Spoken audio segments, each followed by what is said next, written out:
Assalamualaikum warahmatullahi wabarakatuh. Kali ini saya akan melanjutkan tentang pemeriksaan fisik bagian 2, yaitu lanjutan kepala dan dada. Yang saya fokuskan hanya pada teknik pemeriksaan fisik. Yang lain-lainnya bisa dibaca sendiri ya, PPT-nya.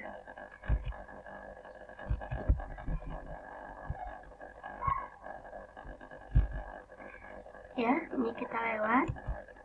Nah, pada saat kita memeriksa atau melakukan pemeriksaan fisik pada telinga, bagian telinga, maka kita pun harus melakukan pemeriksaan fisik atau pemeriksaan tentang pendengaran.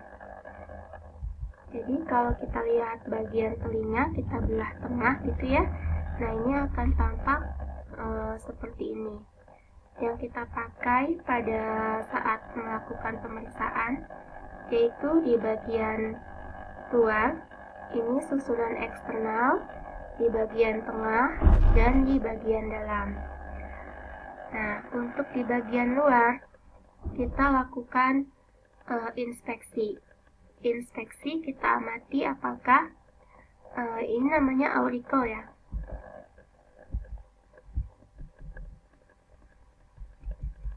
Nanti dibaca ini bagian ininya. Di sini itu daun telinga atau kita sebut auricle, daun telinga itu kiri dan kanan harus tampak sama atau simetris. Lalu setelah itu bagian ini tidak kaku, lembut ya. Nah, lalu di bagian atas ini ada yang disebut dengan pinna. Nah, kita harus lihat bahwa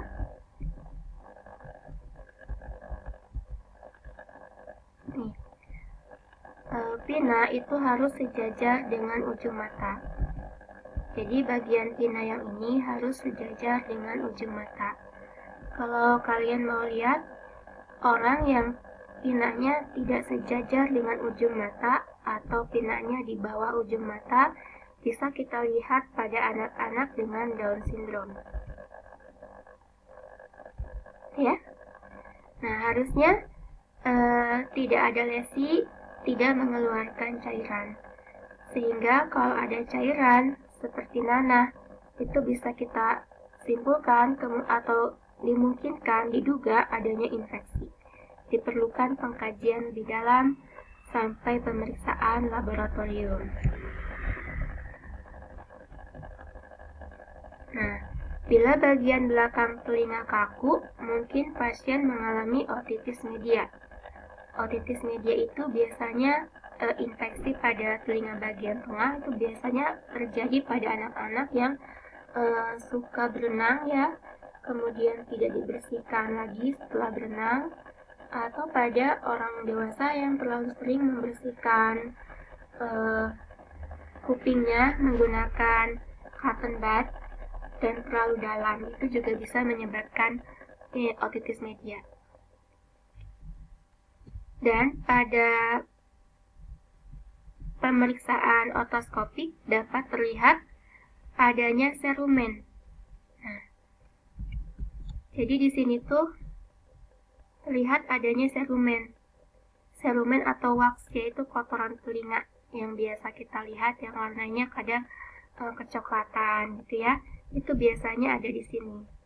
Nah, kotoran telinga atau cerumen itu tidak boleh sampai menutup kanal atau saluran yang ada di sini. Kenapa? Karena bisa mengganggu pendengaran. Bagaimana cara kita melakukan pemeriksaan pada bagian ini? Kita menggunakan otoskop.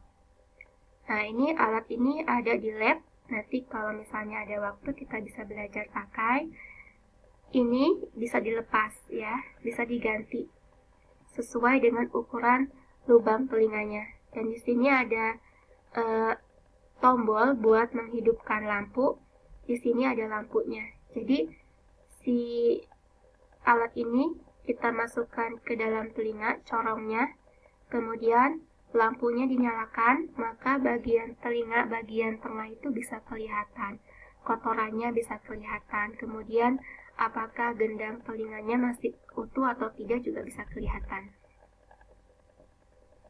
Ya. Jadi pada saat kita melakukan pemeriksaan bagian luar, pertama kita palpasi dulu, atau kita bukan palpasi ya, artinya kita inspeksi dulu. Setelah itu kita palpasi. Sambil kita palpasi, kita pegang-pegang bagian telinganya, kita tanyakan, Bapak atau Ibu apakah ada yang terasa nyeri, gitu ya. Nah, kemudian kita pegang kelembutannya dan tidak kakunya. Itu ada pada saat kita mempalpasi.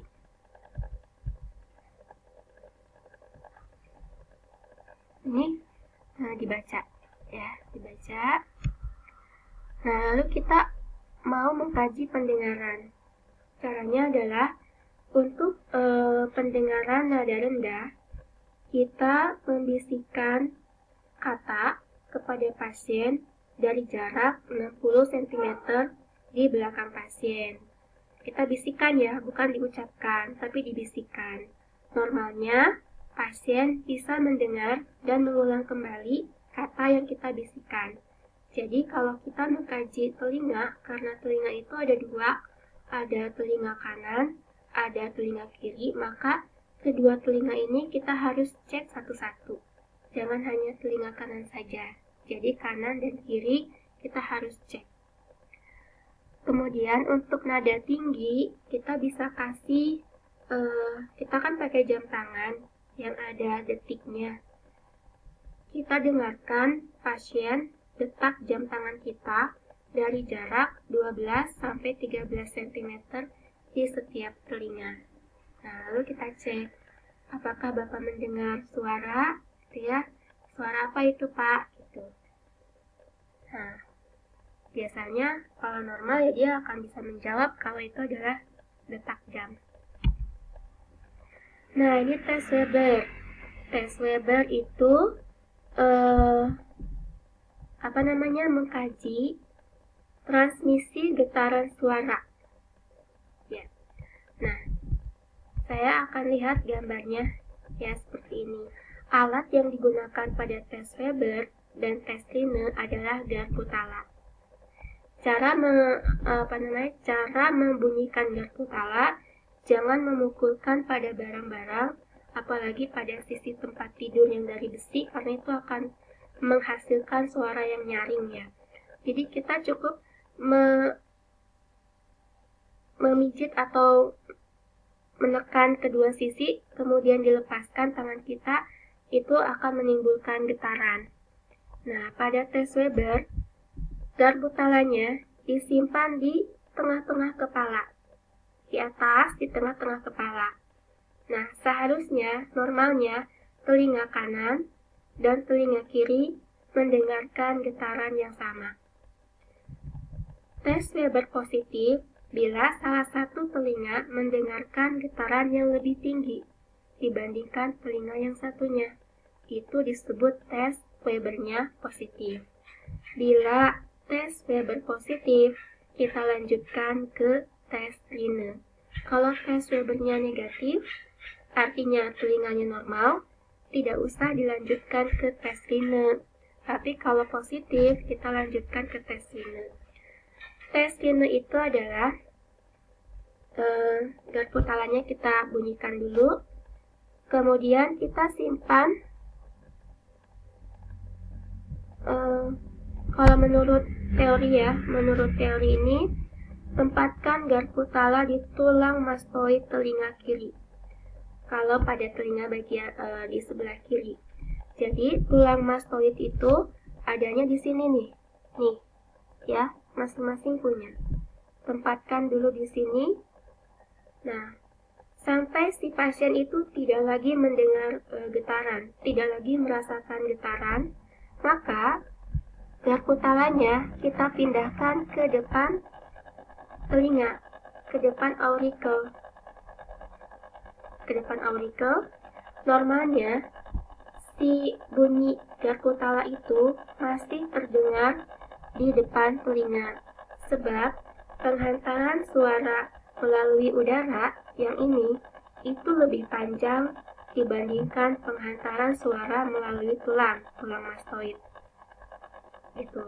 Tapi ketika ini sudah kedengaran, kemudian kita pindahkan ke sini, tidak ada suara, maka itu ada kerusakan transmisi getaran suara. Ya, perlu pemeriksaan lebih lanjut.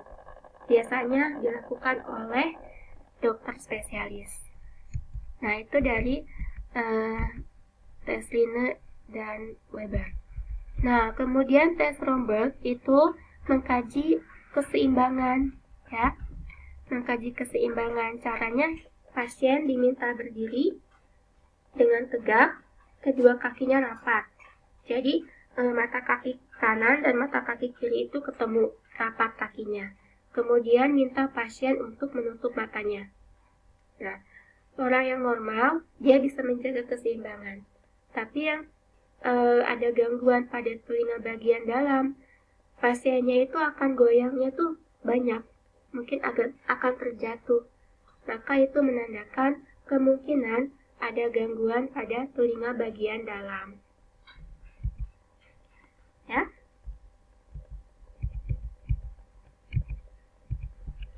Lanjut ke hidung ya. Nah, hidung itu kita kaji dengan cara inspeksi dulu. Inspeksi kita lihat hidungnya utuh. Bagian kanan dan bagian kiri simetris. Kemudian antara lubang hidung bagian kanan dan lubang hidung bagian kiri itu ada septum nasal. Septum nasal itu pembatas. Ya, itu yang disebut dengan intak. Kemudian kita palpasi, kita raba-raba sekitar hidung ya. Kita tanya sama pasiennya, Bapak apakah terasa sakit, apakah ada nyeri? Karena biasanya kalau misalnya ada nyeri mungkin ada penyakit. Nah, kemudian kita kaji bagaimana pasien bernafas. Caranya kita tutup lubang hidung satu persatu. Tutup. Ya, minta pasien untuk mengeluarkan nafas. Maka akan ada aliran udara dari lubang hidung yang satunya. Tapi kalau tidak ada aliran udara, artinya mungkin ada yang menghambat atau menyumbat. Nah, itu perlu diperiksa menggunakan spekulum nasal. Nah, spekulum nasal kita masukkan ke lubang hidung, kita buka, kemudian dibantu dengan pen light untuk melihat apakah ada sumbatan di situ. Ya. Dan menggunakan spekulum nasal juga harus hati-hati karena jangan sampai karena di dalam hidung itu banyak rambut, ini bisa aja terjadi ketika kita mengeluarkan spekulum, kita malah mencabut rambut hidungnya. Yaitu menyebabkan nyeri ya dan tidak nyaman untuk pasien. Nah, ini dibaca ya. Jadi ada menambah keterangan dari saya tadi, kayak mukosa hidungnya warnanya pink, lembab, tidak ada lesi. Oke, itu saya cukupkan dulu untuk sesi yang pertama tentang telinga dan hidung. Di hidung juga nanti kita cek penciuman ya. Caranya kita bawa kayu putih atau kita bawa kopi. Yang tadi yang saya bilang tutup hidung itu satu persatu lubang hidungnya kita bisa pakai kopi. Misalnya lubang hidung bagian kanan kita tutup, terus kita berarti kan lubang bagian kirinya terbuka. Nah, kita tanya pada pasiennya, Bapak ini bau apa? Sambil membuka tempat minyak kayu putih atau kopi. Nanti pasiennya akan bilang, oh itu bau kopi gitu ya. Kemudian sama dengan hal lubang sebelah kanan, tapi dengan media yang berbeda, mungkin bukan lagi dengan kopi karena kan kopi sudah dipakai, tapi dengan menggunakan minyak kayu putih misalnya. Ya, saya cukupkan, kita lanjutkan di sesi 2 berikutnya.